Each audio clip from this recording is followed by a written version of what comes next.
Happy 2024! Predatory pricing is out and heavy discounts are in, so it's a pretty good time to start looking into a new endurance bike.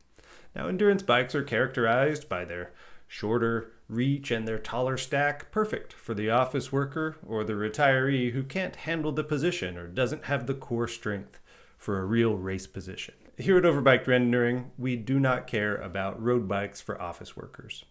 Instead, our events start at 200 kilometers and they just go up from there. We really need the right tools for the job. So today we're going to take a look at some of the bikes that are currently on the market that are really well designed for ultra long distance rides and some of the endurance bikes that kind of fall flat. Our criteria today follows function rather than trends, and they also reflect my personal biases. As such, fit and ergonomics are the #1 priority, and all the bikes in the survey today follow a typical stack to reach ratio that's pretty normal for endurance bikes. Off-the-shelf bikes limit choice to stock size components, and while on vanilla bikes this is easy enough to swap out, the increased use of proprietary systems and integrated cabling turn what should be a routine task into a real pain that's often really expensive. Luckily, tire clearance is better than ever on endurance bikes, so it's not really something we need to worry about. However, the top bikes will also include some different compliance features to add even more comfort than what tires can provide. And if they don't include those features stock on the bike, they should at least use standard size components so that aftermarket solutions like these can be used.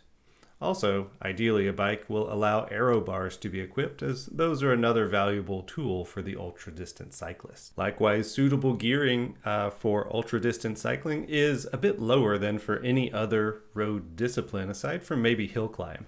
Effective use of high-end components as well as effective cost-cutting need to be considered in our purchase decision too. There are some qualities though that will just be ignored. For example, the weight of a bike is mostly related to how much money you're willing to spend. There's no aero data for endurance bikes. The range-topping models that are over $10,000 or something like that, they offend my sensibilities and they will be ignored with prejudice. Let's start with the off-the-shelf bikes, which are the buyer's most popular choice. And Giant, the largest brand, is going to go up first with their Defy Advanced Pro Zero with Ultegra Di2.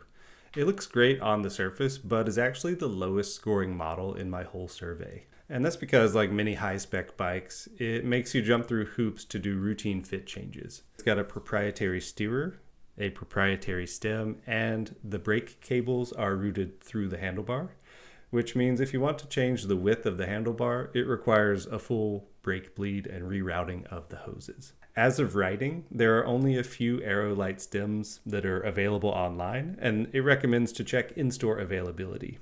When we come to Scott later, we'll see why that could be a big issue. There is welcome comfort features though. This bike has the Defuse seat post, the carbon wheels on offer as well. These are 26 millimeters wide, which means they're aero optimized for a 25 millimeter tire. And they're also hookless, and anyone paying attention knows those two qualities are not friends. Nice light wheels, but they're designed for tires from 10 years ago. So this is a summary of the Defy Advanced Pro Zero. It's a really easy skip. The cheaper non-Pro Defy models also use the proprietary stem and the comfort-adding Defuse seat post, but they route the brake cables outside the handlebar, and they don't waste resources on inappropriately sized carbon wheels. Overall, these are a much more adaptable and a much more compelling package than their higher-end brothers. Giant has the capacity to do a lot better, which is really shown by the Revolt Adv Pro 1, which equips rival ETAP. This is one of my top scoring models of the entire survey, even though it's a gravel bike. Reason being, it's got a standard cockpit that can be swapped easily, and probably should with those really wide flared bars that usually come on gravel bikes. But the gearing is gravel low, and these come with carbon wheels that are actually aero optimized for about a 30 millimeter tire, which is the widest optimization of any carbon wheels that I noticed in the survey. ETAP also means that little blips can be added to the end of aero bars for shifting while on the go. This also includes the Defuse seat post, but it has the option to be swapped out for a more standard 30.9 millimeter seat post if needed. Combine that with like mounts everywhere, flip chips to customize the handling. The Revolt seems ready for almost anything, just with a simple tire swap. It's even got a bit lower of a bottom bracket for stability.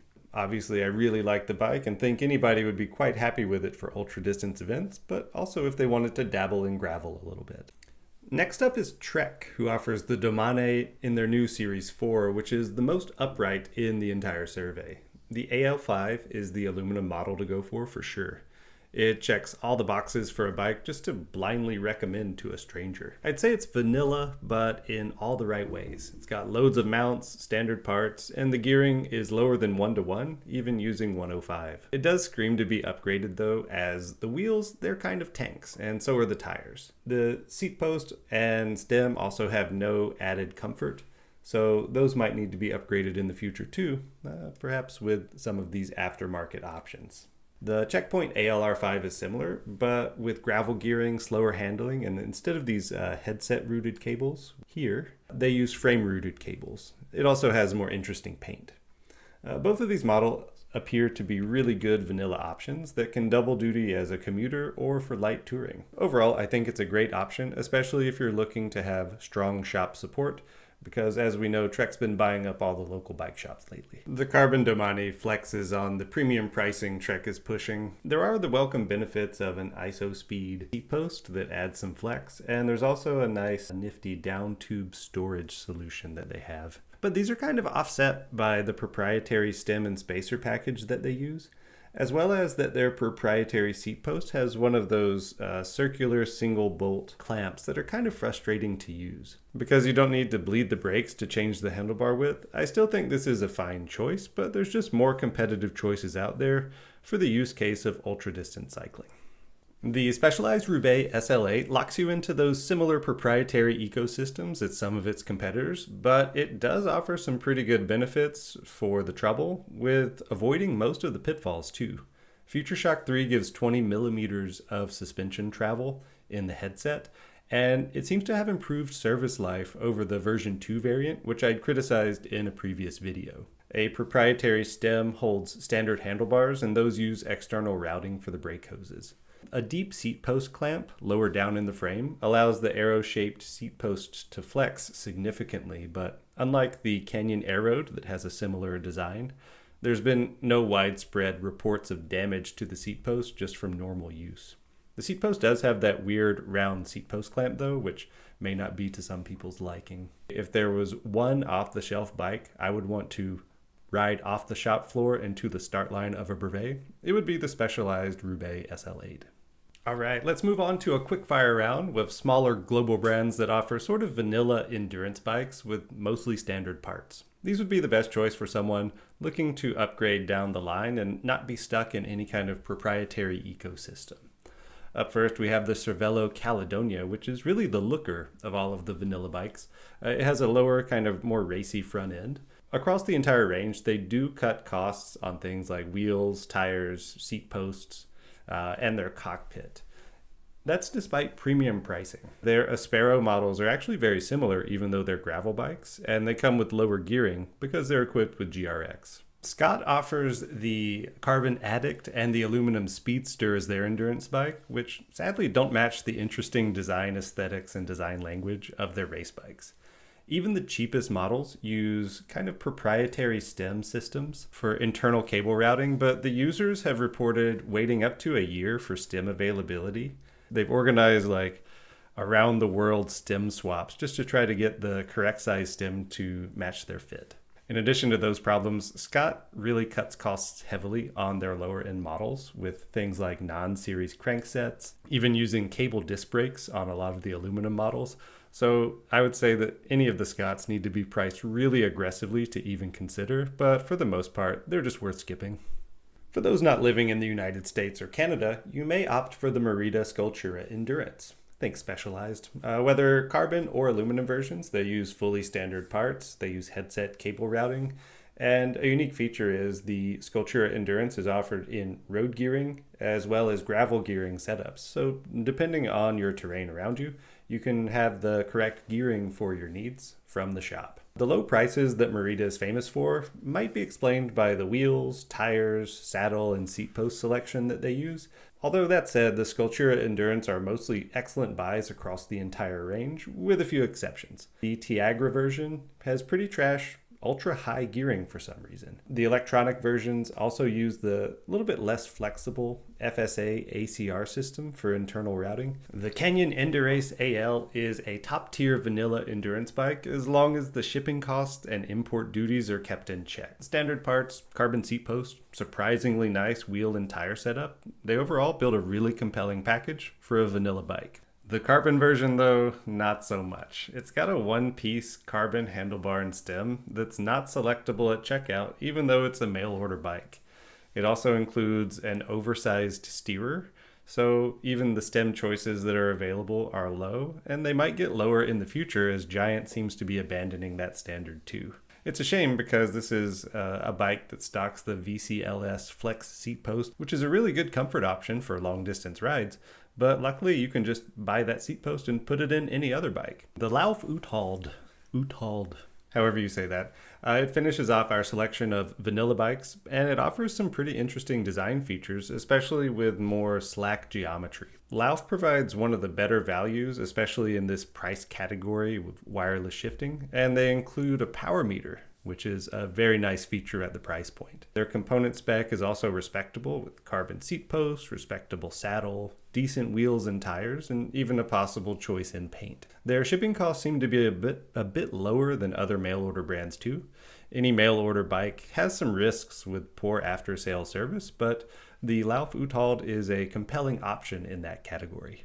There are companies that have looked beyond the logistical efficiencies of having a one-size-fits-all mindset for their different bike models. Some companies offer customization or semi-custom builds to have a bike however you want, built from the frame up in their shop. If you have other brands that do similar service, please leave them in the comments, but these are ones that I'm just really excited to share and a direction that I think we should all be going as consumers moving forward. First, out of the USA, we have Lynskey, and their titanium bike frames include the R300 endurance bike. When customizing a bike with Lynskey, you get to choose almost everything, including things like frame finish, decals and head badge. You can swap to an NV fork if you want. There's clear costs to upgrade your component package, and of course fit options like choosing your handlebar width and your stem length. And if you have some special things that you want, like for example shorter cranks, you can just message them. Companies like this are really open to communication, which is not only a good feeling, but it helps get the exact bike that you want. A 10-minute drive from Lynskey is the American Bicycle Group, which includes the brands Quintana Roo with their triathlon and road race bikes, Obed and Litespeed with titanium bikes. All three of these brands offer similar custom service, and my favorite here is the Arenberg. If you're more into carbon, their Obed brand has the Baseline. That includes options for different paint and decal colors, as well as all the fit and component upgrades you could ask for. Out of Spain, Orbea runs a similar customization program called Mayo, which is in addition to their regular off-the-shelf bikes that you can find at their dealers. Their carbon Terra gravel bike is the closest thing that matches our endurance bike requirements because their endurance bike just isn't part of this program for now. Similar to these other brands, they offer pretty much full customization over everything, although they do use a proprietary stem similar to the one Scott uses for internal cable routing. I wanted to highlight the UK brand Ribble as well because they offer a similar customization program as these other brands, but they're doing it all the way down even on their very low tier bikes. I just wanted to give them a kudos, showing that this kind of service can be done for shoppers at all price points. We don't need to be buying premium bikes to get basic fit customization service that we all really deserve, especially for the prices we pay for bikes these days. I think every buyer's guide should have a winner, not just, oh, all of these bikes are good, pick the one that you like. I disagree. I think there is one clear winner, and for me, it's going to come from the custom camp. It's the Litespeed Arenberg. It just barely edged out the Lynskey R300, and it's not because I'm a titanium snob. Actually, I don't really value titanium as a material that much. I think it's fine. It'll travel under the bus a little bit better than carbon or aluminum. But overall, I just think the Arenberg has a really nice design. The geometry is perfect. The customization options are great. And the ability to mix and match components is really important for an ultra endurance context. And I'll very easily be able to add my suspension stem and seat post as well. Not everyone has access to these customized mail order brands, and not everyone can afford what are quite frankly really premium bikes. Local dealer support is also a really valuable resource to have, so let's revisit those off-the-shelf bikes. First, in the value category, we'll start with the Trek Domane as the perfect vanilla bike, and the Merida Scultura Endurance GR500. This is especially good if you want that low gearing. If you're looking for excellent value at a more upscale price, I think the Lauf Uthald with its wireless shifting and power meter makes a really compelling option. Along with that, the Giant Revolt Adv Pro I think is Giant's best offering. It looks really good and is ultra capable, especially if you want to dabble in some gravel as well, which a lot of our rendering organizations are starting to organize. But overall, if I had to pick one bike off the shelf, I'd probably choose the Specialized Roubaix SL Comp. Just having suspension in the Future Shock and not needing to go with aftermarket solutions. And all the components are really well sorted. Especially here in Korea, their dealer experience is top notch. So that would be my number one choice for an off-the-shelf bike. Do I really have to say that? It's mandatory. Okay. But just remember, you don't need a new bike. The best endurance bike is the one that you already own. See you all in the next video.